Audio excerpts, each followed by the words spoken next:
누군가 만족감을 느껴 흐뭇한 상태를 행복이라고 한다고 합니다. 행복. 우리가 해피니스 이런 얘기 많이 듣잖아요. 그러면 행복하기 위해서 우리가 7가지 법칙을 제 나름대로 정해봤습니다. 혹시 공감이 되시면 오늘부터 본인이 행복하게 사는데 이런 부분이 그동안 내가 느끼지 못했는데 이런 부분에 좀 더 집중해서 해봐야 되겠다 이런 생각이 드시면 오늘부터 이 7가지를 내 마음속에 좀 담아서 조금 더 행복의 지수를 높여가시면 여러분의 인생이 훨씬 더 즐겁지 않을까 이런 생각이 들어서 여러 가지 사실 워크숍 제목을 어떻게 정할까 고민이 좀 많았습니다. 어떤 것을 하면 여러분들이 도움이 될까 하다가 우리가 이렇게 잘 열심히 사는 것이 결국 행복하기 위함이 아닐까 싶어서 행복의 7가지 법칙을 만들었습니다. 그러면 첫 번째, 행복하기 위해서 첫 번째로 무엇이 있으면 좋을까 싶어서 행복한 인생을 위한 첫 번째 법칙 한번 열어주실까요? 사실 거울을 쳐다보고 이런 시간이 없이 바쁘게 그 시간에 쫓겨서 아침에 바쁘게 일어나서 바쁘게 퇴근하고 이렇게 하루하루를 너무 바쁘게 살다 보면 정작 나를 위해서 인생을 사는 것이 없이 이렇게 살아가다 보면 정말 행복한 인생일까? 내가 뭐 때문에 이렇게 바쁘게 살까? 이렇게 의문점이 든다는 거예요. 그 첫 번째로 나를 존중한다는 것은 내 자신이 나의 어떤 환경이나 여건에 관계없이 내 자신이 존중해 주는 거예요. 우리가 강아지도 그 집 가족에서 굉장히 그 강아지를 예뻐하면 다른 사람이 그 강아지를 무시한다는 건 어렵잖아요. 근데 우리도 마찬가지로 내 자신이 나를 존중하지 않으면 외부의 다른 사람이 나를 보는 시선이 나를 대하는 시선이 좋은 시선을 보지 않는다는 거예요. 그러니까 내 자신이 나를 먼저 존중해 줘야 된다는 거죠. 그 존중해 주는 것 자체를 나는 어떤 자세로 우리가 언젠가도 말씀드렸지만 자세가 되게 중요해요. 저 자신도 여러분께 강의를 하려고 이 자리에 섰을 때 여러분이 저를 어떤 시선으로 보시는지 모르지만 저 자신이 만약 풍성한 자세로 또는 복장이 불량한 상태로 아니면 목소리 자체가 굉장히 거친 목소리를 여러분에게 강의를 한다면 여러분이 저를 보실 때 저 강의에 대한 신뢰가 오겠어요? 오시나요? 안 오시나요? 안 오잖아요. 저 자신도 나름대로 이 자리에 서기 위해서 나름대로 어떤 이런 제목을 가지고 여러분 앞에 설 때는 나름대로 제 자세가 바른 자세로 또는 바른 목소리로 또 깨끗한 얼굴로 하기 위해서 나름대로 준비를 하는 거죠. 그러니까 여러분 앞에 섰을 때 여러분이 제가 무슨 말씀드렸을 때 그 강의가 신뢰가 되고 그렇게 해야 되겠다고 되는 거잖아요. 그러니까 여러분 자신도 여러분이 무슨 상황이든지 자세가 되게 중요하다는 거예요. 우리가 어렸을 때 학교에서 불량배들이 이렇게 애들을 괴롭히는 애들의 자세는 대부분이 힘이 없고 나약해 보이고 왠지 치근해 보이고 그런 애들을 괴롭히잖아요. 그런 아이들이 당당한 자세로 서 있나요? 늘 초라한 모습으로. 그러니까 여러분 자신 한번 해보실까요? 지금 당장? 여러분이 한번 서서 자기 자신이 가장 올바른 자세로 가장 멋있는 자세로 한번 서보실래요? 한번 다 같이 일어나 보실까요? 한번 일어나셔서 자기 자신이 가장 이 세상에서 내가 제일 멋있어 라는 자세로 한번 서보세요. 서시면 여러분이 기분이 나쁜가요? 좋은가요? 좋아요. 네, 거만한 자세가 아닌 반듯하고 누가 봐도 부부정한 자세는 남에게 신뢰감을 줄 수 없어요. 그렇잖아요. 제가 이런 자세로 있다면 여러분들에게 제가 무슨 강의를 했을 때 신뢰가 가나요? 안 가잖아요. 제가 이런 자세로 섰을 때 그리고 어떤 표정을 짓나요? 제가? 밝은 표정을 짓나요? 아니면 찡그린 표정을 짓나요? 밝은 표정. 밝은 표정. 밝은 표정을 짓고 바른 자세로 서 있어서 여러분에게 무슨 강의를 했을 때 그 강의가 와닿고 어떤 신뢰가 가는 거잖아요. 여러분들도 누군가에게 얘기할 때 부정한 자세로 삐딱한 자세로 아니면 불량한 말투로 한다면 그 말이 상대방이 들었을 때 그 말이 그 사람을 굉장히 신뢰해서 그 말을 받아들이기가 어려운 거예요. 그러니까 내가 하는 말이 전혀 안 먹히는 거야. 그러니까 상대방이 봤을 때 이 사람을 신뢰할 수가 없는 거예요. 내 자신이 나를 존중해서 내가 그것을 만들 수 있잖아요. 아무도 옆에 사람이 그걸 만들어주진 못해요. 내 자신이 내가 만들어야 되는 거예요. 하실 수 있죠? 네. 나를 존중하는 거 어렵나요? 쉽나요? 쉬워요. 쉬워요. 가장 기본은 나를 존중하는 기본은 자세. 반듯한 자세. 구부장의 자세는 나를 초라하게 만들 뿐 아니라 나쁜 병을 줘요. 일찍 가고 싶나요? 우리 대형페이퍼 앞으로 사장님 부르시죠. 더 많이 좋은 여건을 만들어서 더 많은 워크숍도 하겠다 하는데 아파서 병이 들어서 회사를 못 다니게 된다면 여러분들 불행하지 않을까요? 그러기 위해서 내 건강 내가 지켜. 내 자신이 나를 반듯하게 사랑해야 돼. 내가 나를 사랑하는 마음을 가져야지, 나를 존중하는 자세를 가져야 비로소 행복한 인생을 살아가는 첫 번째 비결이 되는 거예요. 이해되시죠? 네. 여러분들이 내 자신이 나를 인정하는 거예요. 내가 세상에서 제일 멋있어. 나 참 대단해. 나 멋져. 이렇게 아침마다 그렇게 외치세요. 그리고 회사에 오셔요. 그러면 회사에 오신 발걸음이 국정한 발걸음, 마지못해 오는 표정이 아닌 너무 재밌어. 이렇게 아름다운 세상 나 오늘 이런저런 일을 할 거야. 얼마나 활기가 넘치겠어요. 그럼 보는 사람도 저분은 너무 멋있어. 우리 회사 일꾼이네. 그러면 우리 회사가 점점 나빠질까요? 좋아질까요? 좋아져요. 그래요. 우리 이런 물결이 한 사람이 회사를 좋게 만들기는 참 어려워요. 여러 사람이 같이 마음과 몸을 다 하고 합할 때 좋은 회사가 되는 거잖아요.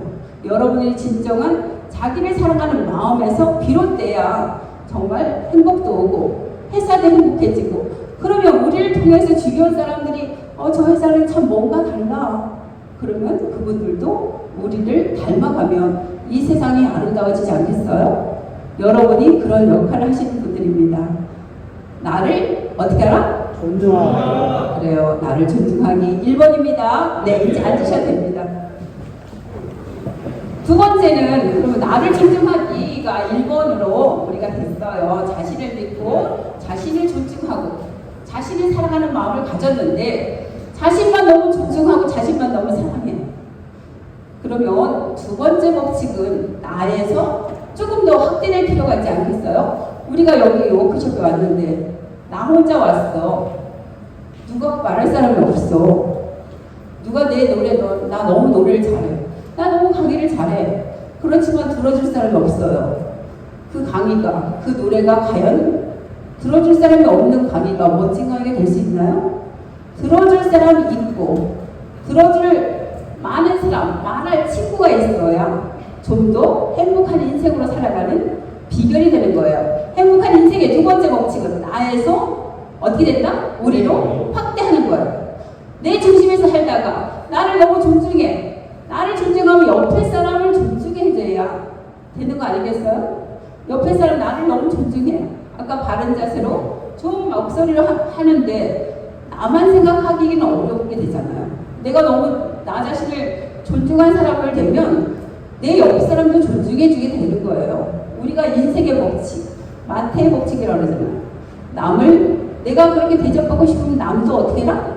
그렇게 대접하라. 나는 누군가에게 대접을 받고 싶어서 나는 말을 함부로 하는 거예요. 그 옛날에 정육점에 지금은 우리가 상하 구분이 없고 양반인이고 이런 구분이 없을 때 그 옛날에 양반인네하고 정육점에 가는 한 사람이 있었어요. 야, 고기 좀 썰어줘 라고 하인에게 명령하듯이 말을 하는 거예요. 고기를 이렇게 한 그릇 달라는 고기를 양을 딱 줬어요. 근데 그 다음에 어떤 사람이 나와서 얘기를 하는 거예요. 김 선생은 아니지만 뭔가 김 선생 고기 좀 주시게. 그러니까 자기가 받은 양보다 훨씬 많이 주는 거예요. 기분이 나쁘잖아. 나는 양반이고 쌍놈인 그런 고기 정육점에서 고기를 하는 사람 예전에 많이 하대를 했잖아요. 그러니까 하대하듯이 말을 해서 나는 양반인데 하고 했는데 고기를 조금 주니까 왜 차별을 하냐. 그러니까 하는 말이 아니 아까는 쌍놈이 써는 것이고 지금은 선생이 써는 것이라 선생이 써는 것이 더 많다. 이 얘기는 무슨 얘기죠? 똑같이 얘기할 때 남을 하대하는 사람은 자기도 똑같이 그렇게 대접을 받고 자기를 높여주는 사람에게는 그 이상의 대접을 받는 거예요. 여러분들 동료 간에 또는 가족 간에 따뜻한 말을 할 수 있는데 우리가 그게 사실 참 돈이 든다고 생각하는 것 같아요. 내가 가진 거 없어서 못 줘. 이런 것 속에 꼭 물질만 해당되는 건 아니라는 것은 여러분도 아시잖아요. 인생을 살아보니까. 그쵸? 돈이 다인 세상이 돈을 많이 가진 사람이 가장 행복할까요? 그건 아니잖아요. 돈이 없어도 행복하게 살 수 있는 인생인데 내 자신이 나를 자꾸 내 자신이 불행의 프레임에 가둬놓고 자꾸 나 자신을 불행하게 한다는 것이 바로 문제인 거예요. 그러니까 나에서 우리를 확대하다 보면 내 중심에서 나만을 위한 삶에서 이타적인 삶으로 살다 보면 훨씬 세상은 아름답고 그 혜택을 받는 사람 바로 나예요. 그러니까 인생의 법칙 두 번째는 어디에서 어디로 확대하다? 나에서 우리로. 공감이 되시나요 혹시? 네. 나를 존중하고 나에서 우리로 확대할 때 인생은 훨씬 더 아름다운 인생이 된다. 행복한 인생이 된다. 세 번째로 넘어갈까요? 네. 세 번째 즐거움을 보일 때 우리가 받는 즐거움에서 주는 즐거움을 펼쳐나가기라고 했는데 사실 받는 즐거움이 좋은가요? 주는 즐거움이 좋은가요? 받는 즐거움이 좋습니다. 네. 한편으로는 세상을 열심히 마침 이종현님은 열심히 받는 즐거움이 좋다고 하네요. 그래요. 그게 솔직한 마음이긴 해요. 사실. 근데 우리가 이렇게 뭔가 맨날 받을 때도 있겠지만 한번 주는 즐거움도 한번 느껴보는 게 어떨까. 아까 제가 말씀드린 것처럼 나는 여유가 없어. 나는 여유가 없어서 줄 게 없어. 라고 할 때 우리가 꼭 주는 것을 꼭 물질에다가 한정만 시킬 필요는 없어요. 물질만 줄 수 있는 게 아니고 우리가 이렇게 표정, 옆에 분에게 인사할 때 표정도 내가 나누는 거예요. 표정을 봐도 또는 말을 할 때 참 잘해. 분명 못하는데 잘한다고 하면 뭐 비꼬니? 이렇게 말하는 경우도 있겠지만 그것보다는 우리가 받는 즐거움에서 주는 즐거움에는 물질이 아닌 다른 거 표정이나 말이나 아니면 따뜻한 격려나 이런 건 다 돈이 드는 건 아니에요. 근데 돈이 드는 것만 사람들이 잘 할 수 있고 내가 줄 수 있다 생각하는데 사실은 그게 아니라 조그만 거, 내가 줄 수 있는 거 한번 여러분들 생각해 보세요. 지금 주는 즐거움이 뭐가 있을까? 누가 한번 얘기해 보실래요? 주는 즐거움. 웃음. 또 내가 지금 하고 있는 것 중에 주는 즐거움이 있는데 이거 하니까 참 즐겁더라 하는 분 계실까요? 봉사. 네, 어떤 봉사를 하고 계시나요? 우리가 홍보를 할 수 있는 구체적으로? 무료교육 같은 데가 그래서 하잖아요. 네네네. 또 어떤 게 있을까요? 배려. 네, 쉬운 걸로는 배려인데 사실 그게 몸에 배지 않으면 참 어려운 게 배려고 봉사고 또 웃음인데 우리 아까 나를 존중하기 위해서부터 쭉 올라가는 거 보면 주는 즐거움도 그렇게 어렵고 난해한 건 아니잖아요. 우리가 쉬운 것부터 해야 돼요. 그럼 우리 쉬운 것부터 하려면 옆에 분하고 한번 해보는 게 좋을 것 같잖아요. 한번 지금 정말 멋집니다. 한번 옆에 분하고 서로 한번 해보실래요?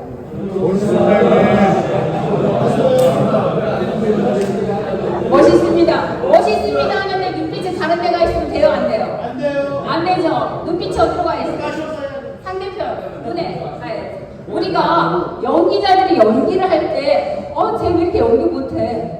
여러분들도 지금 연기 잘 못하는 거예요. 연기처럼 한번 해보세요. 내가 지금 1급 탤런트야. 연기 어떻게 해야지 돈을 받겠어요? 어떻게 연기를 해야 그 사람들이 대단한 연기자라고 말하겠어요? 눈은 다른 데 가 있으면서 빠지못해 하면은 그 연기자는 연기 못하는 사람이잖아요. 우리가 일부러라도 연기하면서 삽시다. 일부러라도 웃으면서. 예전에 그랬잖아요. 불효자가 있었어요. 효자도 있었고 효자가 상을 타니까 너무나도 욕심이 나서 나도 효자가 되고 싶은 거야. 그러니까 그 사또가 너 상을 준 거예요. 불효자에게. 왜냐면 그래도 노력이라도 하니까. 그러니까 여러분들도 지금 옆에 직장 동료가 사실 마음에 안 들어도 그래도 우리 1급 탤런트예요. 지원급 탤런트답게 한번 다시 한번 해보실까요? 지원급 탤런트예요. 어떻게 연기해야 될까요? 멋지십니다를 쳐다보면서 수덕이 네, 격하게 또 포옹까지 하시네. 네, 이렇게 서로 우리가 웃어가면서 즐겁게 할 때 그 공동체가 행복한 거잖아요. 네, 그렇게 우리 만들어가게 해요. 우리가 만들 수 있는 거, 우리가 할 수 없는 것은 우리가 날씨가 어제는 비가 안 왔어요. 오늘은 비가 와요. 우리가 할 수 있어요? 없어요. 근데 어제 비가 안 와서 너무 즐거웠어. 감정은 우리 마음대로 조절할 수 있나요? 없나요? 있어요, 없어요? 있어요. 없다 그런 사람 누구야? 날씨는 조절할 수 없어도 내 감정은 조절할 수 있어. 우리 어제 비와도 괜찮았어. 우리 어제 비와도 우리 좋고 비서 살 거야 했는데 비가 안 오고 했으니까 얼마나 감사해요. 그러니까 우리는 내 감정은 비가 오든 어쨌든 상황이 나빠도 그런 건 내가 바꿀 수 없어. 내 부모님을 바꿀 수 있어요, 없어요? 있어요. 바꿀 수 있어요, 부모님? 막 던지면 안 됩니다. 네, 부모님을 바꿀 수는 없잖아요. 부모님 나를 만들어주신 부모님 바꿀 수는 없지만 내가 내 인생을 내가 만들어 60이 다 되도록 나 부모 잘못 만났어. 그렇게 말한 사람은 정말 못된 사람이야. 부모님을 탓하기엔 60년도 뭐 하고 사는 거야. 부모님을 탓할 때는 1살, 2살도 아니고 60년 동안 나 부모 잘못 만나서 이렇게 살아. 그렇게 말하는 사람은 인생에 좀 다시 한번 질문을 해봐야 돼. 내가 그동안 내 인생을 어떻게 살았는지를.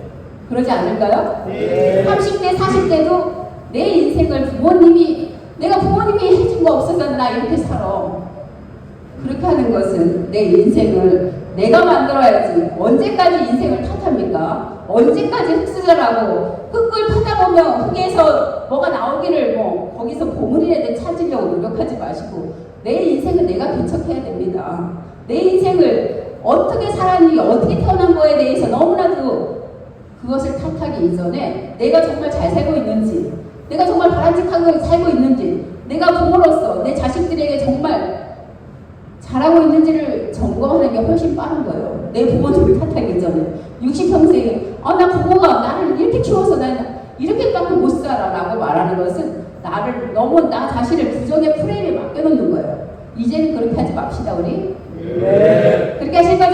네. 대답하신 분 60명이에요? 네. 알겠죠? 네. 내 인생을 내가 어떻게 한다? 개척한다.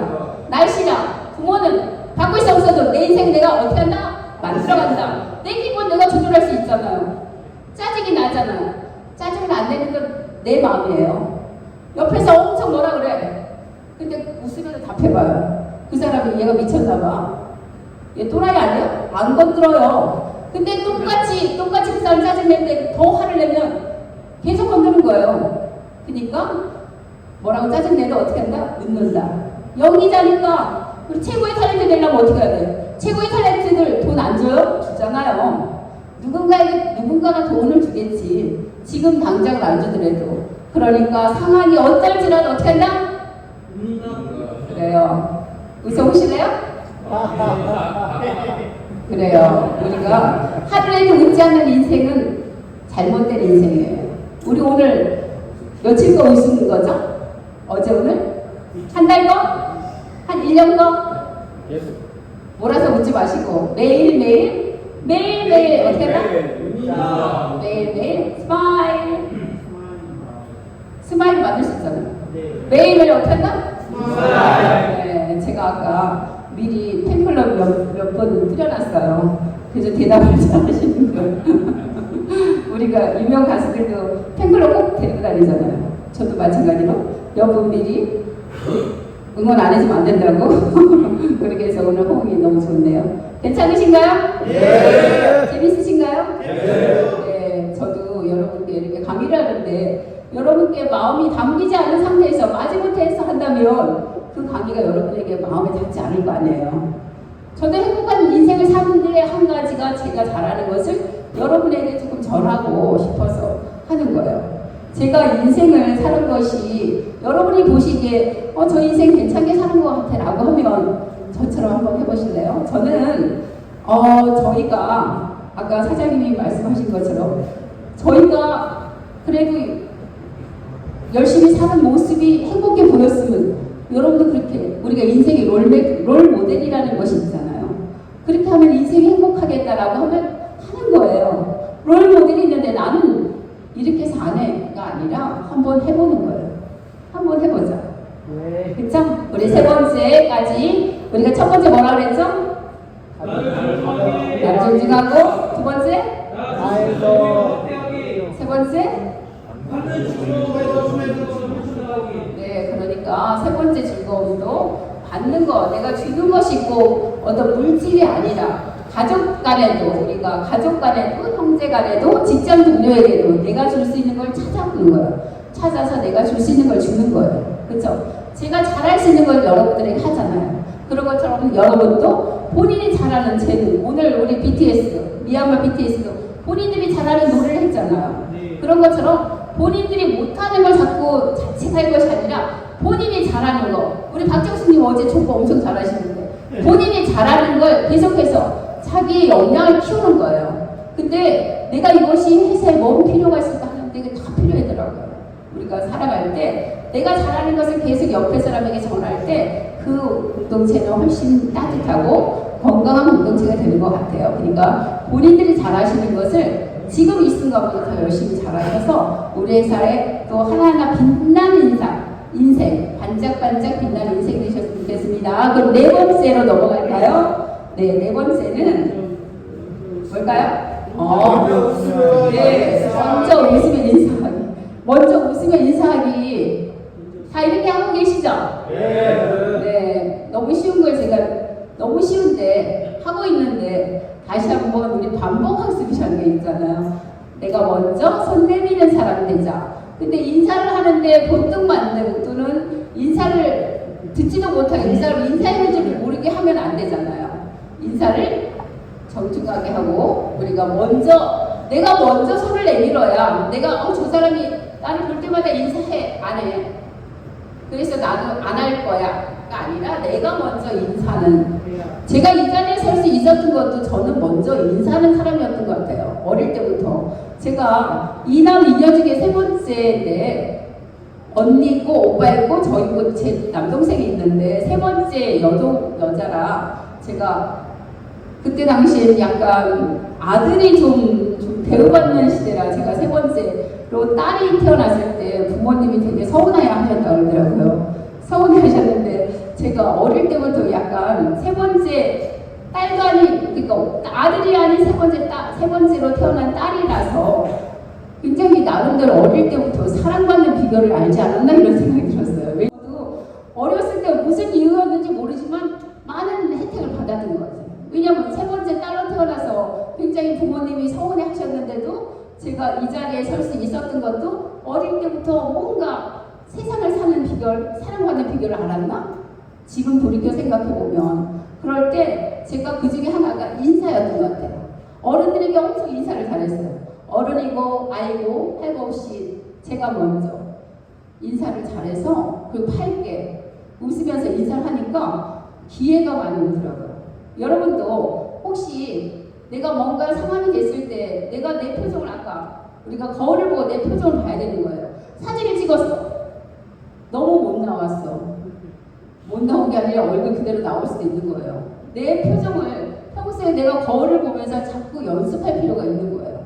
내 표정을 자꾸 보면 그래서 사진을 자꾸 찍어봐야 내 표정이 인상을 쓰는지 안 쓰는지를 알 수 있는 거예요. 내가 왜 이렇게 믿게 나왔나가 아니라 내 표정이 그렇게 묻어있을 수가 있는 거예요. 그리고 50대, 60대 이 나이 시기가 굉장히 감정이 없을 시기예요. 너무나도 살다 보면 감정이 무뎌진 상태가 되다 보면 뭐가 즐거운 것도 재밌는 것도 없이 감정이 없이 근데 이렇게 비가 올 때는 빗속을 거리로도 보고 좀 즐겁게 사세요. 날씨가 이럴지라도 뭔가 내가 즐겁게 사는 인생을 살다 보면 내 표정이 밝아집니다.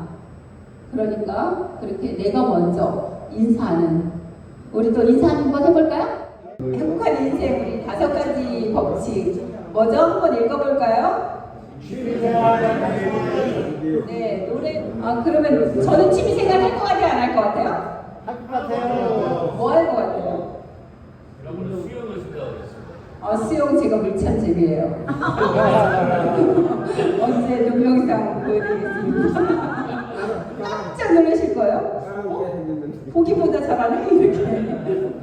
보기에는 그렇게 잘할 것 같지 않은데 제가 원래 대학교 들어갈 때 매달리기 3초 만에 떨어진 사람이에요. 근데 어느 날 그렇게 체력을 열심히는 아니고 그냥 설렁설렁 했는데 안 하는 것보다 낫더라고요. 근데 취미생활이라는 것은 왜 필요하냐면 본인이 어떤 활력소가 되는 거예요. 내가 하는 일만 하다 보면 너무나도 좀 행복한 인생을 살라고 하는데 맨날 똑같은 일만 하면 재미없잖아요. 근데 악기나 우리가 오늘 제가 봤을 때 우리가 노래 강사를 불러야 될 것 같아요. 다음에. 그렇지 않을까요? 맞습니다. 네, 노래를 다들 좋아하시는 것 같아요. 노래를 배우시든가 어떤 악기를 하신다든가 남자분들도 색소폰 많이 하시더라고요. 네. 악기를 하신다든가 이렇게 해서 우리가 대형 페이퍼 뭐 밴드 이렇게 만들어서 그리고 나름대로 저도 기타들을 해요. 네. 기타들 작사가 김경입니다. 다양하게 뭔가 재밌게 살아야 인생의 활력소가 되니까 여러분들도 오늘 1인 1애인이 아니라 1인 1취미. 남자분들이 이상하게 나이가 들면 부인하고는 잘 안 놀라 그러고 새로운 사람하고 놀으려고 그러더라고요. 그러지 말고, 응? 알겠죠? 네. 일탈하시면 안 돼요. 네. 우리가 일탈하시면 정말 안 돼요. 왜냐면 인생이 복잡해져. 행복하게 살지를 못해요. 불행하게 살기로. 그러니까 행복한 인생을 위해서는 한 가정만 잘 지켜. 두 가정 지키려면 얼마나 복잡해. 한 가정 지키기. 그렇잖아요. 그러지 마시고 한 가정을 잘 지키. 고개 숙이시는 분들이 있어. 갑자기 고개 숙이시는 분들 왜 그러신 거예요? 일가정 일 지키기를 하고 취미생활을 그래야 활력소가. 내가 받는 스트레스, 회사 생활하고 가정 생활하기, 설거지하기 사실 힘들잖아요. 그럴 때 내가 좋아하는 걸 해야, 내가 즐겁게 하는 걸 해야 어디 거기서 활력소가 생기니까. 혹시 또 우리가 작가가 되고 싶으신 분들 있으실 거예요. 또 시를 쓰고 싶으신 분들 있으시니까 요즘은 다양하게 배울 수 있는 것이 많으니까 여러분들이 회사 생활 지금 너무 12시간씩 근무하셔서 너무 감사드려요. 너무 힘드신데 체력을 좀 많이 저기 하는 것 같아서 여러 가지 우리가 하는 것에 잘 따라 협조해 주셔서 너무 감사드리는데 그런 부분을 어떤 취미생활을 함으로써 자신이 그런 걸 함으로써 어떤 회사의 어려움을 잘 이겨내셨으면 좋겠어요. 하실 수 있으신가요? 네. 네, 목소리가 좀 나은 것 같아요. 하실 수 있나요? 네. 그 다음에 6번째로 가볼까요? 제일 어려운 거죠. 우리가 미리 작가가 된다 생각하시고 일기 쓰기. 혹시 지금 일기 쓰고 계시는 분 계신가요? 일기 쓰기. 일기는 아닌데 월기는 쓰시나요? 월에 한 번씩. 주기. 일지 쓰고요. 작업 일지. 누가 얘기했어요? 일지 쓰기. 아, 쓸 수 있어. 하나 드려. 일지에서 글 하나 빼고 일기도 쓰세요. 왜냐면 그러면 이제 설거지에서 벗어날 수 있어요. 나를 돌아보는 시간. 꼭 일기라는 것을 우리가 또 너무 무겁게 생각하면 못 쓰는데 그냥 간단하게라도 내 삶이 몇십 년 살아왔는데 내 삶을 돌아보는 것도 되게 중요하지 않아요? 내 삶을 이렇게 끊어가지고 내가 이렇게 살아왔는데 이렇게 살아보는 동안 아니면 한 달 동안이라도 나를 돌아보는 시간을 가지면 내 인생이 잘 바르게 사는 걸까? 오늘 우리가 이렇게 강의를 통해서 들으신 내용을 우리가 워크숍을 통해서 받은 본인의 어떤 기쁨이나 이런 부분을 간단하게라도 쓰시면 그렇게 쓰시면 훨씬 나중에 봤을 때 내가 이때 이런 감정이었지 라고 돌아볼 수 있잖아요. 그러니까 물론 이렇게 뭔가를 쓴다는 거에 대한 부담감이 좀 있으신 분들이 많이 계시더라고요. 근데 그런 것을 좀 씀으로 해서 내가 나를 돌아보고 어떤 그런 시간을 통해서 내 시간을 다시 한번 내가 이렇게 우리가 살아갈 때 속도 빠른 속도도 중요하지만 내가 바른 방향으로 가고 있는지 방향이 되게 중요해요. 목표 지점, 방향. 속도보다는 뭐다? 방향. 바른 방향을 찾아가야 돼요. 그러기 위해서 내가 나 자신에게 질문을 하고 내가 잘 살고 있는지를 질문을 하고 내가 오늘 하루 동안의 어떤 느낀 감정을 이렇게 적어보면 하루하루 내 삶이 어떤 성장인보다는 성숙한 단계가 되는 거예요. 이해가 되시죠? 네. 우리가 어느 정도 우리가 처음에 일을 하는 것도 우리가 어느 정도까지는 돈을 어느 정도까지는 그게 기쁨이 된대요. 근데 그 이상이 되면 돈이 아닌 다른 걸 추구하게 된대요. 우리가 그때가 성숙한 단계라고 하잖아요. 성숙한 단계가 되는 것처럼 우리가 어떤 생각 없이 막 사는 것처럼 하는 것보다는 생각을 하면서 방향성을 정해서 생각을 하면서 살아가면 훨씬 내 인생이 가치 있는 인생이 된다는 거예요. 제 강의도 제가 여러분께 이런 시간을 내서 귀한 시간을 내서 말씀드리는 것도 여러분들이 조금이라도 행복한 인생을 사시는 도움이 될까 해서 하는 건데 그 일기 쓰기도 저도 뭐 일기 쓰는 것을 매일 하지는 못해요. 그렇지만 간단하게라도 메모를 함으로써 그래서 아까 제가 성공한 인생이 된 한 가지 이유 중에 하나가 인사 잘하게 하고 뭔가 메모를 계속 하고 있었거든요.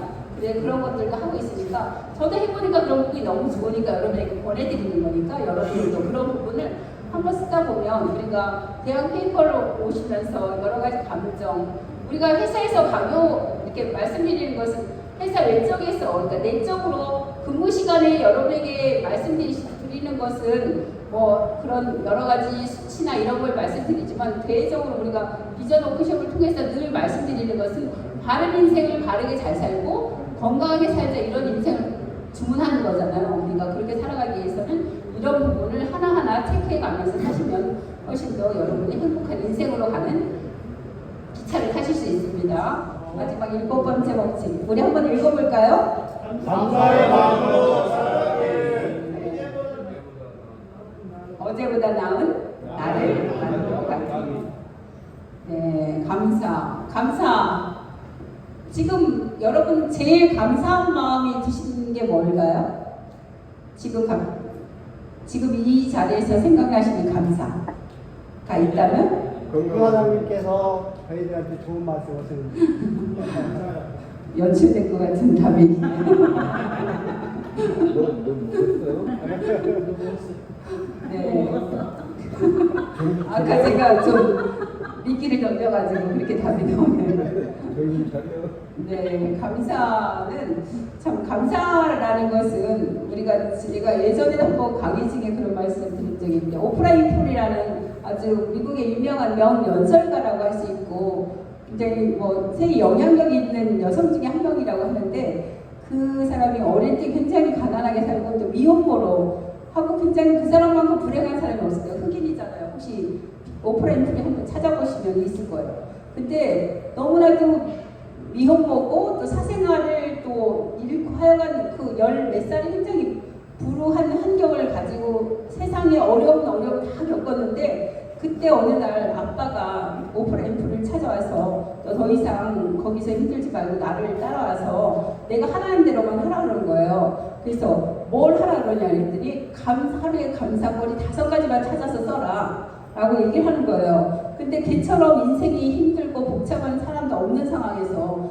아빠도 너무 심해. 어떻게 나를 보고 하나도 아닌 5가지 감사를 적으려고 했느냐 이해가 안 돼서 계속 반항한 거예요. 거부를 한 거예요. 아빠 나 도저히 쓸 수 없다. 그런데도 불구하고 계속 아빠가 감사거리를 찾아서 어떻게라도 5가지 하루에 5가지만 찾아서 써라 라고 하니까 하지 못해 쓰기 시작한 거예요. 쓰다 보니까 처음엔 감사할 게 하나도 없는 줄 알았는데 갑자기 찾다 보니까 여러분들도 그렇잖아요. 뭘 할 때 뭔가 찾으려면 찾을 게 있나요 없나요? 있어요. 안 찾으니까 없는 거예요. 여러분들은 지금 이 자리에서 5가지 찾으라고 하시면 있을 거예요. 근데 그동안 내가 감사할 게 뭐가 있었나라고 생각을 안 하고 사신 거예요. 그러니까 감사한 마음이 안 드니까 세상이 행복하지 않을 수도 있는 거예요. 내가 인생의 시선을 조금만 아까 말씀드린 것처럼 날씨가 안 좋아. 날씨가 안 좋은 거 내가 바꿀 수 없어. 근데 내 기분을 바꿀 수 있어. 날씨가 안 좋은데 나도 똑같이 날씨가 안 좋으니까 잠만 자. 기분이 더 좋아지나요? 나빠지나요? 나빠져요. 근데 비가 와. 우산을 들고 나가 산책을 해. 나가보니까 예쁜 꽃도 있어. 나무도 싱그러워. 기분이 좋아져요? 나빠져요? 좋아져요. 내가 내 날씨나 환경을 바꿀 수는 없지만 내가 내 마음을 조절할 수 있는데 내가 그냥 내 인생을 그냥 부정의 틀에 갇혀놔서 나는 되는 게 없어. 나는 이렇게 살다 죽을래. 부모님이 나를 귀하게 태어나게 해줬는데 응하고 큰 소리를 외치며 태어났는데 죽을 때는 아무도 모르게 죽는 건 너무나도 비참한 인생 아닐까요? 세상에 해놓은 것도 없이 자식들에게조차 비웃음을 받는 그런 인생이 되는 건 안 되잖아요. 그쵸? 부모님을 탓하고 살기엔 너무나도 이제는 컸어요. 너무나도 어른이 돼버린 거잖아요. 어른이 됐으면 어른답게. 내가 지금 어른이 아니야. 아직은 청춘의 시기라고 하면 청춘의 시기에 내가 뭘 해야 되는지를 딱딱 만들어서 살아가는 게 우리가 행복한 인생을 살아가는 거예요. 내 인생은 내가 만들어가는 거예요. 내 몸을 내가 만들듯이 내 인생도 내가 만드는 거예요. 내가 만들 수 있는 것을 안 하고 무기력하게 방관하고 있으면서 너무 정치인들만 탓하지 말라고요. 정치인들은 그래도 걔네들은 돈이라도 벌지. 걔네들 우리가 비판한다고 걔네들 우리에게 해주는 거 하나도 없어요. 그러니까 내 인생 내가 만드는 거 우리가 집에 가서 열심히 바쁘게 집에 가서 TV를 보면서 남의 인생 열심히 쳐다본다고 한들 그 사람들은 돈 버는 사람 따로 있어요. 우리가 그 시간에 걔네들 TV를 보지 말고 내가 내 인생을 만들어야지. 내가 열심히 퇴근하고 가서 자전거도 타고 사이클도 타고 병약한 내 다리를 튼튼하게 키우는 게 내가 더 잘하는 일이지. 언제까지나 내가 비참하게 내 자신을 자책하면서 사는 것이 아니라 탤런트들 돈 버는 거 욕하지 말고 정치인들 욕하지 말고 정치인들이 어떻게 하든 걔네들 살고 잘 사는데 우리가 왜 맨날 그 사람들을 탓하고 승부냐고. 그럴 바에는 내 방 청소나 깨끗하게 하는 게 내가 할 도리예요. 내 방은 어질러져 있는데 전직원님처럼 설거지라도 돕고 잘 살아야 되는데 그것도 안 하면서 맨날 너는 뭐하니? 자식들에게 너는 왜 이러냐? 너는 누구 닮아서? 너는 엄마 닮아서 그러지? 이런 말 한 번이나 해본 적 있으면 속으로 좀 찔끔하실까? 그러지 말고 남의 인생을 열심히 TV만 보지 말고 그 시간에 내 인생을 만들어 가시라고요. 내 인생을 내가 만드는 거야. 내가 걷고 뛰고 자전거 타고 내가 내 몸 만들어 가는 거예요. 내가 악기도 배우고 다 어려워요. 되게 쉬운 것 같죠? 악기든 운동이든 쉬운 게 하나도 없어요. 인생이 쉬운 게 하나도 없어요. 그렇지만 하루하루 한 걸음 한 걸음 뛸 때 내가 한 걸음을 뛰어야지 인생이 발전이 되는 거예요. 나는 맨날 그 자리에 있으면서 맨날 정치인만 욕해. 개새끼 하면서 그 개새끼 듣지도 않아요. 그 개새끼는 내가 욕하는지 몰라. 나만 입 더러워지는 거야. 그 주변 사람만 그 소리 들어. 그러지 말고 내가 현실적으로 할 수 있는 거. 우리가 아주 정수장 엄청 칭찬하던데 이종현님 그 정수장 깨끗하게 하는 게 더 저기 이종현님의 저기야 임무지. 그러니까 내 방 정리. 내가 일어난 개판전으로 해놓고 맨날 정치인들만 쳐다보면서 정치인들만 보기에서 뉴스만 보기에서 핸드폰만 보지 말고 내 인생을 내가 어떻게 한다? 만들어간다. 그러기 위해서 내 인생의 시선을 어디로 돌린다? 감사의 시선을 돌리는 거야. 미운 아이 떠나나 준다고 제가 하는 짓 너무 미워. 근데 너 왜 이렇게 하는 짓이 예쁘냐 이렇게 말해주는 거야. 연기를 하는 거야. 아까 말한 것처럼. 그러면 주연 탤런트로 극부상하는 거 아니에요. 그렇지 않아요? 저도 연기를 잘하지 않나요? 네. 그래서 어느 날 방송에서 부를 것 같아요. 연기를 너무 잘해요. 그러니까 여러분들이 인생이 고달프고 힘들지라도 어떻게 한다? 감사의 마음으로 산다. 오프라 윈프리 같이 그렇게 어렵고 힘든 상황에 있더라도 훌륭한 앵커가 됐잖아요. 훌륭한 영향력 있는 여인이 된 것처럼 여러분들도 여러분들의 인생에 감사할 게 하나도 없어. 그러지 말고 오늘부터 5개 너무 많은가? 3개만 찾아보세요. 3개씩 찾아서 내 인생을 하루하루 감사의 발걸음을 하다 보면 내 인생이 훨씬 더 행복해지는 거예요. 우리가 중국 속담에 이런 말이 있어요. 우리를 괴롭히는 것은 먼 산이 아니라 신발 속에 들어간 작은 뭘 것 같아요? 작은 모래. 신발 속에 있는 작은 모래가 나를 괴롭히는 거예요. 신발 속에 있는 작은 모래가 걸을 때마다 나를 괴롭히는 거예요. 신발 속에 있는 작은 모래를 어떻게 해? 꺼내야지. 끝까지 안 꺼내는 사람이 있어. 불편해도. 그러지 말고 여러분들이 그리고 고통을 덕분으로 받아들이는 성숙한 자세가 고통이 너무 있어. 어려움이 너무 있어. 고난이 있지만 그것을 이런 은혜가 없으면 내가 그냥 고통이라 생각할 텐데 그런 것도 우리가 고난의 끝에는 행복이 온다 그러잖아요. 고난을 더 크게 주기 위한 축복의 어떤 통로가 될 수가 있는 거예요. 우리가 고통이 왔을 때 그것을 고통이라 생각하지 마시고 그것을 하나의 밑거름이다. 디딤돌이다. 이렇게 생각하고 얼마든지 와. 나 다 이길 수 있어. 난 언제나 감사하는 마음으로 사니까 세상을 언제든지 나에게 도전을 해봐 하고 세상하고 멋지게 그렇게 아름답게 살아가는 우리 대한페퍼 여러분들이 다 되셨으면 좋겠습니다. 어제 강의가 우리 다시 한번 우리 행복한 인생을 사는 7가지 다시 한번 큰 소리로 한번 다 같이 외치시고 우리 마무리할까요? 네. 뭐였죠? 첫 번째. 2번. 세 번째. 받는 즐거움에서 주는 즐거움을 극찬하기. 네 번째. 먼저 웃으며 인사하기. 다섯 번째. 집이 생각하기. 여섯 번째. 이기시기. 여섯 번째, 일곱 번째 다 할 수 있죠? 일곱 번째는 어떻게 하죠? 네, 다 오늘보다 어제보다 오늘이 더 행복하고 오늘보다 더 내일도 행복하게 사셨으면 참 좋겠습니다. 오늘 강의 어떠셨나요? 좋았어요. 네, 많이 박수 쳐주세요. 감사합니다. 네.